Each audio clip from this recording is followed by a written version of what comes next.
네, 안녕하세요. 지난번 파트 2에 이어서 파트 3 진행하겠습니다. 이번에도 권영걸 교수님 모시고 대담에 진행하도록 하겠는데요. 이번 질문은 세부전공, 전공 결정의 경로입니다. 동서대학교 디자인대학은 학부로 입학해 2학년부터 전공을 선택하게 됩니다. 친구들은 여러 전공의 다양한 경험을 통해 디자인의 전반을 알고 싶은 욕심이 다들 있는데요. 교수님께서는 세부적인 전공을 정한 후에 융합적인 디자인을 배우는 것이 좋다고 생각하시는지, 아니면 전반적인 디자인을 먼저 배운 후에 세부적인 전공을 선택하는 것이 좋다고 생각하시는지 궁금합니다. 이거는 뭐 여러분들이 굉장히 관심이 높은 질문이라고 생각이 돼요. 근데 거기에는 하나의 통일된 정답은 없어요.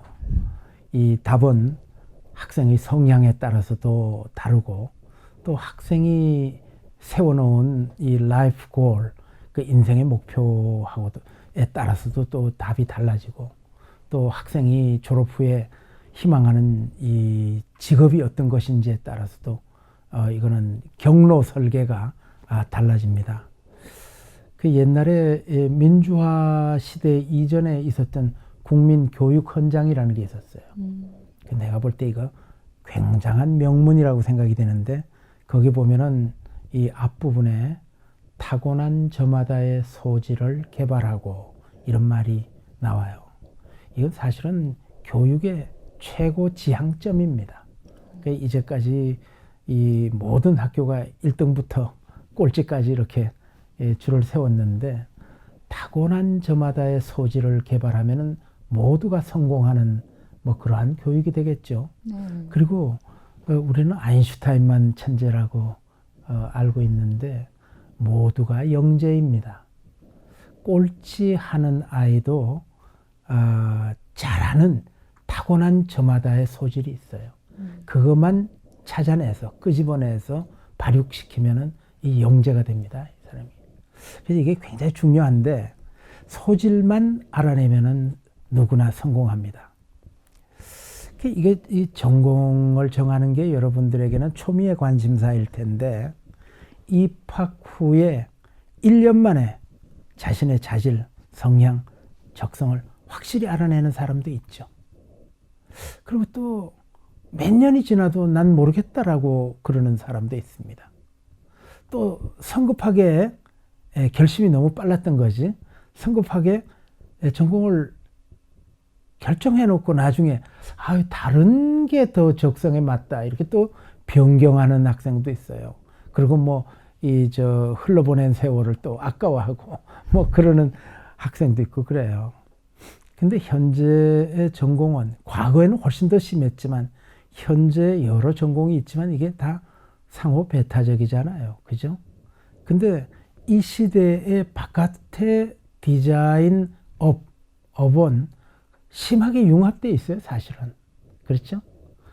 뭐 미술 쪽으로 얘기를 하자면은 뭐 대학에 뭐 서양학과, 동양학과, 뭐 조속과, 뭐 공예과, 뭐 이렇게 나눠져 있는데, 여러분들이 베니스 비엔날레까지 갈 필요도 없어. 광주 비엔날레만 가봐도 거기 어디 서양화가 있고 동양화가 있고 조소가 있어요. 다 믹스드 미디어, 막 다 이렇게 돼 있지. 그러니까 대학이 오히려 바깥 세상에, 대학 바깥의 외계의 급격한 변화를 못 따라가고 있는 거예요, 사실은.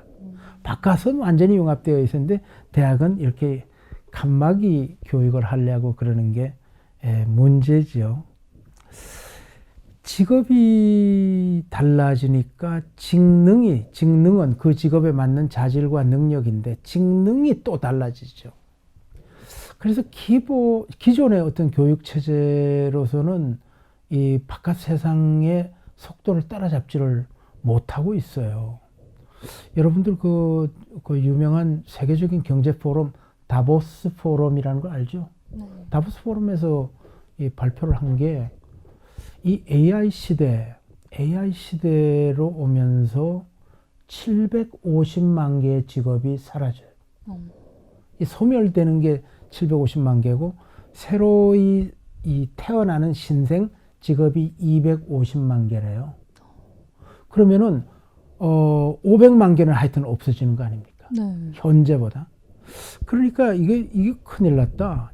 이래 갖고 우리 젊은이들 이 직장, 직업을 어떻게 해야 되느냐 이런 걱정이 되는 거죠. 그래서 이 과거에는 이 선생님이 대학을 다닐 때만 하더라도 재벌 그룹 대기업 가는 게 목표였어요. 그때. 그리고 은행에 들어가거나 이러는 사람이 취직 잘했다고 부러움을 사고 그러는 시대였는데 이 세월이 이렇게 지나다 보니까 저 중소기업 시대가 열렸잖아요. 중소기업 공부를 뭐 1등 해도 중소기업 가고 그러는 배울 것이 더 많다고 그러는 사람들이 나타났어요. 근데 중소기업의 시대마저도 지금은 4차 산업혁명과 AI 시대로 돌입하면서 이것마저도 소기업, 뭐 이제 개인기업, 가족기업, 사제기업도 있더라고. 스승과 제자, 사제기업, 가족기업, 개인기업으로 자꾸 수축되고 있잖아. 작아지고 있잖아. 그래서 오늘날 이 교육이 창업을 어떻게 할 것인가, 창직, 직업을 어떤 신종 직업을 만들 것인가 이런 것을 가르치는 이 대학들이 나오기 시작하고 있어요. 20, 30년 전까지만 하더라도 디자이너가 스페셜리스트냐, 제너럴리스트냐 이게 논의가 굉장히 뜨거웠거든. 그러니까 30년 전만 하더라도 오늘날의 이 연로하신 원로님들이 막 이런 논의를 굉장히 많이 했다고. 그렇지만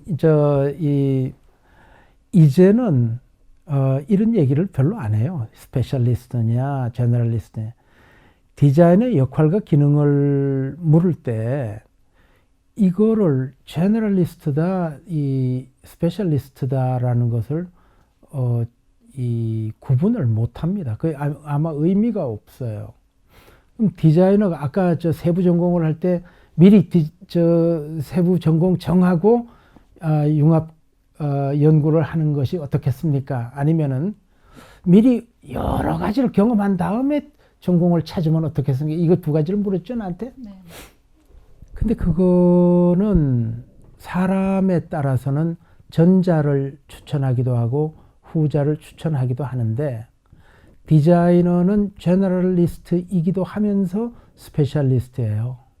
왜 그러냐면 스페셜리스트들이 대부분 결여하고 있는 것이 인문학적 소양이나 이 넓은 사회과학적 지식 같은 것을 갖고 있지 못하잖아요. 너무 일찍이 이 세부 전공으로 파고 들어갔기 때문에. 그러면은 큰 디자이너가 되지를 못합니다. 그렇기 때문에 이 답변을 어떻게 마무리해야 될까 내가 조금 고민이 되는데 이 원론적인 얘기를 하자면 디자이너는 일단은 제너럴리스트가 돼야 돼요. 인문학적인 소양, 사회과학적 지식, 그리고 출중한 상상력 뭐 이런 것의 기반 위에 스페셜리스트, 이 디자인 기법적인 것, 디자인 기술적인 면 이런 실력이 갖추어져야 우수한 디자이너가 될 수 있다. 이렇게 얘기를 하고요. 우리가 뭐 이제 이 대뇌를 얘기할 때 좌뇌, 우뇌 얘기하잖아요. 네. 이게 우뇌는 예술적인 것, 전체적인 것, 종합적인 것 이런 것을 관장하고 있고 이 좌뇌는 논리적이고 합리적이고 뭐 이 추론적이고 이런 분석적이고 이런 걸 잘하는 거라고 돼 있잖아요. 이 두 가지가 두 양뇌가 균형을 이룬 자가 미래의 최고의 디자이너가 된다라는 것입니다. 다시 말해서 제너럴리스트이면서 스페셜리스트일 때 훌륭한 디자이너가 될 수 있다. 이렇게 생각합니다. 네. 네. 감사합니다. 네. 네. 저처럼 1학년 학생들에게 되게 도움이 되는 말씀이신 것 같아요. 네. 네. 다음으로 또 대학에 대한 얘기를 계속 해볼 건데 대학 생활에 대한 이야기입니다. 저희 디자이너로서 성장하기 위해서 대학에서 반드시 학습해야 할 것이 있다면 무엇일까요? 그리고 예비 디자이너인 저희들에게 필요한 소양과 덕목이 있다면 어떤 것이 있을지 여쭤보고 네네. 싶습니다. 이것도 여러분들이 굉장히 관심이 많을 것 같은데 네. 우선 이 디자이너가 되려면은 디자인에 관련된 지식을 가져야죠. 네? 직접 관련된 지식이 있고 간접 관련된 지식이 있는데 직접 관련된 지식은 대학이 줍니다. 대학이 가르쳐줘요. 그 다음에 기술이 있어야죠. 기술은 미디어를 활용하는 기술도 있고 정보를 프로세싱하는 기술도 있고 이런 것들이 다 기술이죠. 옛날식으로 하자면 뭐 도면을 그릴 수 있는 기술, 뭐 모형을 만들 수 있는 기술, 근데 이건 이제 너무 옛날 이야기고 오늘날은 미디어 활용하고 정보 프로세싱하고 코딩하고 이런 걸 잘할 수 있는 기술이 있어야 되는 거죠. 그죠? 그리고 마지막이 이제 그 사고 방식에 관한 것입니다. 판단력, 사고 방식 이런 것이 다 갖추어져야 디자이너가 될 수가 있는데 지식과 기술 우리가 어떤 뭐 이 식품이나 뭐 이런 거 보면은 nutrition fact라는 게 있지. 그러니까 이제 영양소가 어떤 것이 영양소가 결합이 되어 있는가 이걸 보는 게 있잖아요. 거기 그 용기에 붙어 있고 하는. 이거하고 이 영양 분석표처럼 한 명의 디자이너를 가르치기 위해서 대학에서는 굉장히 연구를 하는데 어떤 것을 매겨야 디자이너가 될까? 지금 뭐 고3이 입학을 했는데 이 학생에게 어떠한 뉴트리션을 먹여야 디자이너가 될까? 그게 이제 디자이너를 만들기 위한 지식과 기술, 뭐 이런 것이 뭐냐? 이것에 대한 생각이 대학마다 다른 거지. 그래서 대학마다의 그 지향이 다 달라요. 그리고 대학마다 그래서 인재를 키우는 전략이 다 다른 거죠. 근데 이제 일반적인 얘기로 돌아오자면 디자인의 소양은 어떤 것인가? 일반인들과 디자이너는 어떻게 다른가? 그리고 또 순수 예술가와 디자이너는 또 어떤 게 다른가? 첫 번째는 관찰이에요. 관찰을 잘하는 사람은 발견이 이루어집니다. 관찰로 들어가서 발견을 하게 되죠. 그죠? 사물을 늘 뚫어지라고 관찰하는 그런 성격을 가져야 디자이너가 돼요. 그 이제 뭐 그건 호기심하고도 관계가 있습니다. 호기심. 그 이제 우리가 뭐 교육을 얘기할 때 그리고 과학적인 성취 뭐 이런 학문적 성과 이런 걸 얘기할 때 이제 늘 유태인은 도대체 어떻게 아이들을 가르쳤길래 이렇게 됐을까 뭐 이런 얘기를 하는데 유태인이 세계 인구의 0.3%가 안 됩니다. 근데 거의 30% 가까운 노벨상을 다 타고 있는 게 유태인 아닙니까? 그러면 그 틀림없이 뭐가 있는 거죠. 그러니까 유태인 연구를 이렇게 하는데 그 사람들은 어릴 때부터 가르치는 게 호기심과 관찰, 발견, 그 궁리하는 거예요. contrive, 이 궁리하는, 이게 의문을 품는 것. 모든 사물에 대해서 이 스캡틱하다, 이게 회의적으로 보는 거예요. 그러니까 뉴턴이 이 사과가 떨어지는 건 뭐 아무도 신경도 안 쓰는데 저 사과가 왜 저렇게 떨어지는가 뭐 이러는 거예요. 와트가 증기 기관을 발명한 이 와트가 끓는 주전자의 뚜껑이 왜 들썩들썩거리나 이 평범한 것에 관찰을 하고 발견을 하는 이게 우리 그 디자이너에게 기본 소양이에요. 근데 어릴 때부터 이걸 뚫어주라고 보는 아이가 있고 이건 무심한 아이가 있어. 이게 모든 것의 구조를 보는 거예요. 뭐 식물이든 동물이든 성장하는 걸 또 이렇게 관찰하는 아이가 있고 무심한 아이가 있어요. 그 뭐 어떤 일이 있으면 모든 것이 그 일이 이루어진 구조가 있습니다. 그 구조를 예를 들어서 여러분들이 영화를 보면은 요즘은 옛날하고 좀 다르더라고. 영화가 끝나면 엔딩 크레딧이라는 게 있지. 쭉 올라가는 거. 그거 아주 긴 영화는 5분 이상가 그게 엄청나게 긴데 요즘은 그것이 예의라고 생각하는지 사람들이 안 나가고 뭐 빨리 영화 끝나기가 끝나기 무섭게 다들 나가던 이제 풍습이 없어져서 그걸 다 봐주더라고. 근데 디자이너는 그걸 봐야 돼요. 거기에 나오는 사람의 이름은 볼 필요가 없어요. 그러니까 그 구조, 도대체 이 한 편의 영화가 만들어지는데 어떠한 전문 지식과 경험이 동원되는가? 쫙 보면 다 나오잖아요. 응? 이런 것에 대한 관심이 있는 것이 디자이너예요. 관찰. 그 다음에 두 번째는 열려있는 감관. 우리 뭐 눈으로 시각 정보가 들어오고 귀로 청각 정보가 들어오고 후각, 미각, 촉각 이 감관, 센서리 오간이 있는데 이게 우리가 수용기거든. 리셉터. 수용기인데 이 수용기로 매일매일 어느 곳에 있든지 정보를 쫙 스폰지처럼 빨아들이는 사람. 이 사람이 디자이너가 됩니다. 이것이 열려있는 사람과 무디고 닫혀있는 사람과의 차이. 닫혀있는 사람은 매너리즘에 빠져요. 맨날 생활이 똑같고 그런데 이게 열려있는 사람은 오전과 오후가 달라요. 매일매일이 다르고 낮과 밤이 다르고 다른 시간 다른 공간에 있으면 빨아들이는 게 또 달라지고 이게 그러니까 그 예민한 센시티브한 센서리 오간 이걸 갖고 있는 거. 이게 디자인의 소양이에요. 그 다음에는 이 기술에 대한 이해. 이거는 안 변하는 겁니다.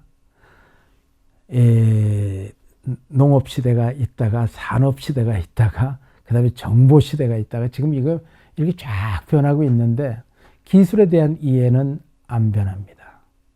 왜 그러냐면 우리가 이 컴컴한 두개골 속에 대뇌가 작용해서 우리는 아이디어가 나와요. 디자이너는 하루 종일 아이디어 내는 사람이지.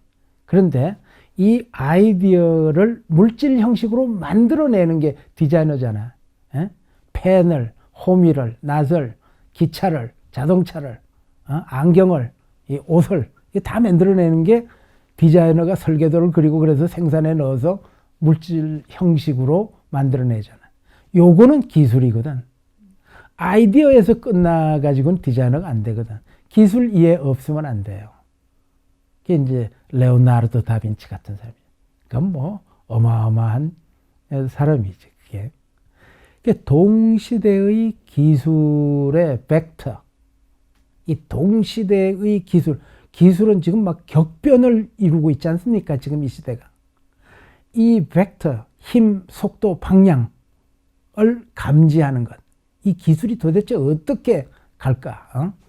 이걸 아는 사람, 이것을 이해하는 사람이 디자이너가 되는 거예요. 그래, 그 다음에는 뭘까? 그 다음에는 물건이 만들어질 거 아니야. 물건이 만들어지고 난 다음에는 시장에 대한 이해예요. 조금 아까는 기술에 대한 이해 그랬는데 시장에 대한 이해. 아까 내가 그런 얘기를 했죠. 레이저를 개발한 테크놀로지스트가 그 레이저가 얼굴에 점 빼고 미용하는데 사용될 거라는 건 상상이나 했겠어요. 이 기술의 잠재적 가능성, 기술의 수요, 이것을 상상해낼 수 있는 능력을 가진 사람은 디자이너 아니면 발명가 같은 사람이에요. 이런 거 시장의 메커니즘을 알고 시장에 투입할 수 있는 이 산출물을 생각해내는 그러한 디자이너가 되려면 시장에 대한 이해가 있어야죠. 근데 시장의 이해만 갖고 안 돼요. 시대 정신을 알아야 돼요. 시대가 어떻게 동시대 문화적 소산에 공통되는 인간 정신, 인간 정신 그리고 양식, 이념 이런 것이 어떻게 흘러가고 있나, 지금 이 시대는 어느 지점에 와 있나. 지금은 융합을 이해해야 하는 시대잖아. 융합. 그리고 사회와 시장이 어떻게 변할까. 지금 코로나 팬데믹으로도 라이프 스타일이 완전히 바뀌었잖아. 완전히. 그럼 이 시대를 읽고 라이프 스타일을 알고 이러지 않고서 어떻게 디자인을 하겠나? 이 디자이너는 이런 것이 있어야 돼요. 다시 한번 정리합니다. 관찰, 관찰과 발견. 이게 아주 그냥 일상화돼야 되는 것. 그리고 디자이너 그 사람의 감관은, 센서리 오간은 언제나 활짝 열려 있고 스폰지와 같이 정보를 빨아들인다. 그 다음이 뭐예요? 기술에 대한 이해. 그 다음이 뭐예요? 시장에 대한 이해. 그리고 시대 정신을 알아야 한다. 자, 이제 마지막 한 가지. 이런 것을 다 이해한 다음에 디자인 윤리가 있어야 됩니다. 여기까지는 왔는데 우리가 저 디자인 윤리, 우리가 뭐 디자인 상을 줄 때 모든 디자인의 요건을 다 갖추고 훌륭한데 담배 제조기에 디자인 대상을 주지는 않는다고. 그지? 인간의 건강을 해치고 인간의 행복을 해치는 어떤 것에 그 뭐 담배 광고 디자인 상을 그걸 주기가 곤란하다. 이게 디자인 윤리예요. 디자인 윤리는 분별력, 도덕성 이런 것과 관계되어 있죠. 인간이라면, 모름지기 인간이라면 사람으로서 모름지기 지켜야 할 도리. 윤리라는 건 옳음에 관한 거예요. 옳음, 그름에 관한 것이기 때문에 인류를 행복으로 이끄는 수단, 방법 이런 것이 돼야 되지 않겠어요? 요게 마지막 디자이너에게 필요한 이 소양이고 덕목이에요. 예, 이상입니다. 네, 예. 너무 감사합니다. 네. 저 같은 예비 디자인 친구들에게 이제 되게 네. 많은 고민과 또 생각을 안겨주는 공부가 되는 말씀인 것 같아요. 그러면 마지막으로 이제 동서대학교 학생들에게 하실 말씀이 있다면, 저희가 교수님께서는 이미 우리나라 디자인계에 대부로 불리고 계시지 않습니까? 또 학생들에게는 디자인 분야의 큰 선배이자 큰 언덕이기도 하시고요. 동서대학교 디자인대학 학생들에게 따로 전하고 싶으신 말이 있으시다면 부탁드릴게요. 네. 우리나라 디자인 교육이 세계적일까?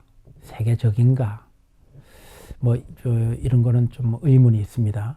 그리고 범위를 좀 좁힌다면 우리 동서대학교가 어떤 위치에 있는가. 그런데 나는 좁혀서 한국으로 좁힌다면 우리 동서대학교의 디자인 교육은 최고라고 생각을 해요. 이거는 내가 이 대학의 석자 교수이기 때문에, 그리고 또는 이 대학의 애교심을 내가 각별한 애교심을 갖고 있기 때문에 하는 공치사가 아니에요. 진실로 우리 동서대학교는 디자인으로 특화되어 있는 학교이고 디자인을 가장 진취적으로 교육하고 있는 대학입니다. 한국으로만 국한한다면 내가 지금 얘기하는 건 분명합니다. 우리나라엔 역사가 깊고 소위 디자인 교육의 선두에 있다고 하는 몇몇 대학이 있죠. 그 대학 여러분들 보십시오. 아직도 학과와 전공이 시각 디자인, 산업 디자인, 공업 디자인, 제품 디자인 이러고선 있습니다. 그것은 너무 전근대적인, 그러니까 대학이라는 건 언어에 책임을 져야 하는 곳이에요. 그런데 시대와 동떨어진 시대 변화에 처져 있는 저런 전공명을 보면 그 속에 교육의 내용을 다 알죠. 그런데 이런 것을 일찌감치 탈피한 학교가 동서대학교예요. 그리고 여기서는 루트제 그러는데 이 고등학생들한테는 조금 어려울 것 같은데 이게 이제 전공을 이렇게 나눠서 루트제를 하고 있는 이 대학이에요. 그렇기 때문에 나는 현재 디자인 교육은 최소한 그 시대의 시대상, 시장 상황, 그리고 그 시대의 라이프 스타일을 생각하면서 교육이 이루어져야 하는데, 근데 말은 쉽지만 그게 참 쉽지가 않습니다. 어렵습니다. 그러나 현재를 따라가지도 못하는 교육이 대부분입니다. 그 이제 마틴이라는 사람이 이 이제 그 쓴 글을 읽어보면은 20세기 중반까지만 하더라도 대학이 사회를 이끌어갔어요. 이끌어갔는데 그게 20세기 후반으로 오면서 대학은 사회를 이끌어가지 못하는 조직이 됩니다. 그리고 오늘날은 대학은 외부의 연구소를 따라가지를 못합니다.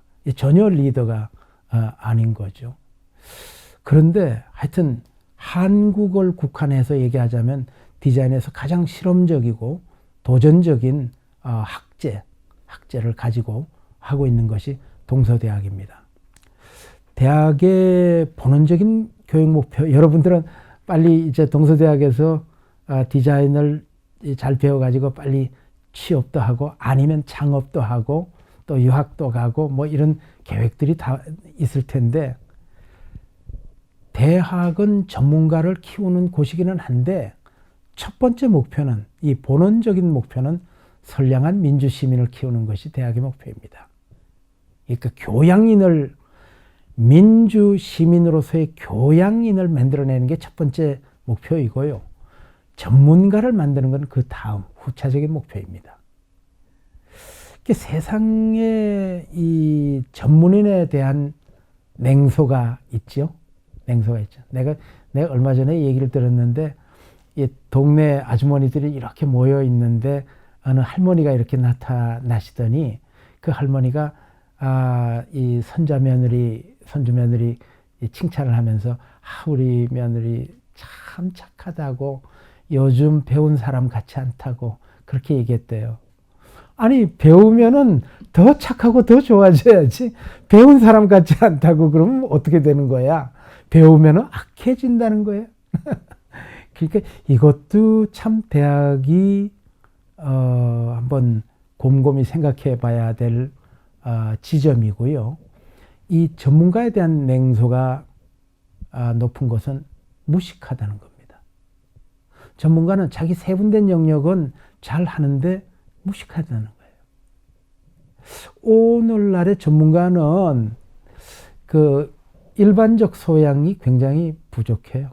전문가가. 그거는 그 인문사회에 대한 교양이 굉장히 부족하다는 건데, 사실 우리가 지금 몇 학점이지? 졸업에 필요한 학점이? 정확하게 그 졸업에 필요한 학점을 충족시키느라고 이제 바쁘죠.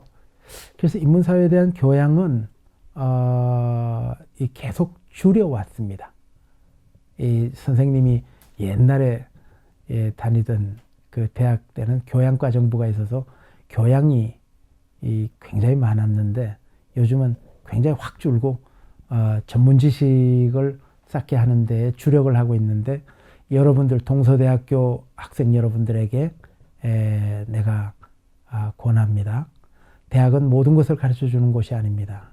그리고 대학은 여러분들을 전문가로 완성시켜 주는 곳은 아닙니다. 건물을 빗대어서 얘기를 하자면 기초공사를 하는 곳이 대학입니다. 그러니까 인문사회적인 이 교양은 여러분들이 남몰래 홀로 스스로 쌓아가야 돼요. 그리고 앞서 잠깐 논의를 했듯이 이 부산이라는 도시의 미래 잠재력, 가능성을 여러분들이 알고 이 도시를 연구하고 이 도시를 교과서로 해가지고 디자이너로 성장할 생각을 해야 돼요. 손재주가 좋은 사람이 성공하는 시대였거든. 내가 대학에 다닐 때만 하더라도. 근데 손재주의 시대는 오래전에 끝났어요. 동시대의 인간, 사회, 자연에 대한 이해가 있어야 되고, 그 인간적인 것, 사회, 인간이 모인 게 사회지. 그리고 인간과 자연과의 관계성, 이건 생태주의, 이런 것에 대한 문제 해결 능력을 여러분들이 가져야 됩니다. 그리고 앞서 얘기한 것처럼 나 아닌 남에 대한 이해, 이 타인과의 관계를 조화롭게 맺을 수 있는 사람. 뭐 이러한 것, 요즘 많이 이야기되고 있는 collective intelligence, 이 집단지성, 이런 것을 훌륭하게 이뤄낼 수 있는 사람이 되어야 합니다. 그리고 리더십을 가지게 되어야 합니다. 이것이 조금 아까 얘기한 타인과의 관계. 그 이제 미국의 대학의 추천서도 내가 많이 써주고 그랬는데 거기에 꼭 있는 게 ability to work with others. 남과 더불어 일할 수 있는 능력이 어떠냐, 이 사람을 저 추천서 쓸 때 평가할 때 이런 게 있거든. 그것은 학업 성취도를 위해서도 필요하고 여러분들이 성공을 위해서도 꼭 필요한 것입니다. 여러 가지 얘기를 했는데 이런 것들을 좀 염두에 두고 학교 생활 4년 동안 보람있게 하기 바랍니다. 네. 네. 말씀 너무 감사드립니다. 네.